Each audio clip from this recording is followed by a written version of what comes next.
Since taking office in January, Vice President Kamala Harris has struggled to find her role in the administration and win the approval of the American people. These problems have only gotten worse in recent weeks as stories about clashes between her staff and that of the presidents have made the depth of the problem clear. Harris cannot be blamed for all of this. The last 3 Democratic presidents before Biden were relative newcomers to Washington who chose running mates with much more Washington, D.C. experience, specifically with Congress. The reverse of the situation Harris finds herself in. That experience allowed Vice Presidents Walter Mondale, Al Gore and Joe Biden to become indispensable advisors on navigating Congress to Presidents Jimmy Carter, Bill Clinton, and Barack Obama, respectively. No such dynamic could ever exist between Harris and Biden because the president has almost half a century of experience in Washington. While attacks on Harris because she bought a piece of cake in Chicago or because of how she pronounced the word "the" on a recent trip to France are standard partisan attacks against a politician who has a good chance of being the future Democratic nominee for president. As the highest-ranking woman of color in American political history, Harris also faces a different kind of scrutiny and criticism. Nonetheless, Harris is not entirely blameless.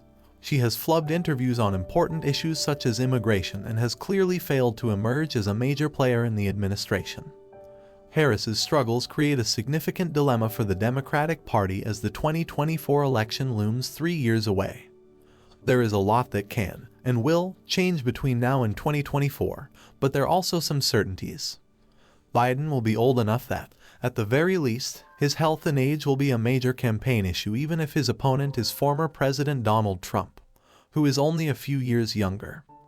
If, for whatever reason, Biden does not run again in 2024, as the sitting vice president, Harris will be the frontrunner for the nomination.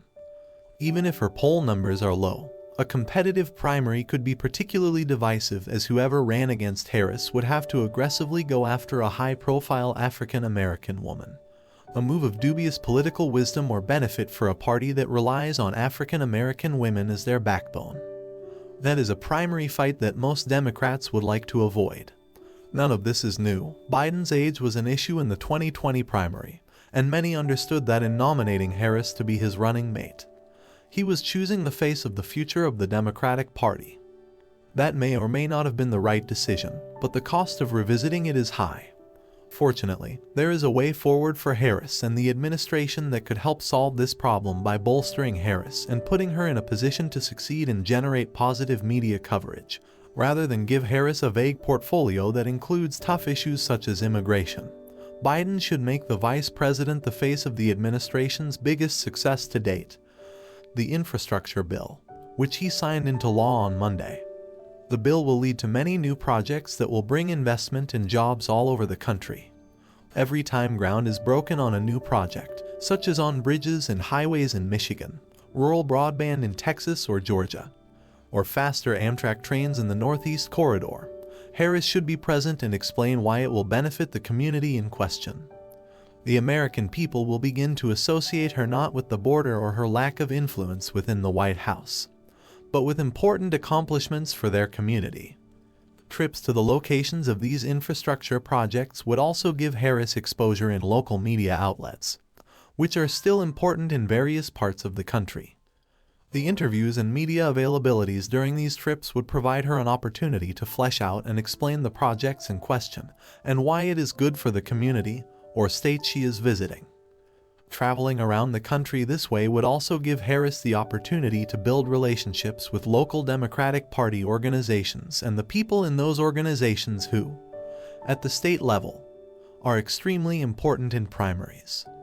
Some of these visits would be linked to fundraising for state parties, which would further strengthen the bond between Harris and local Democratic Party organizations. Despite her rough start, Harris is potentially a very strong candidate. Her progressive record in the U.S. Senate is tempered by her years as a prosecutor. She has an impressive personal story and resume, and Harris has a natural base, African-American women, without whom the Democratic Party has no chance of winning anything. She may not be the perfect nominee if Biden is not up to running again in 2024, but the cost of replacing her is too high and it is still early enough to redefine her vice presidential role.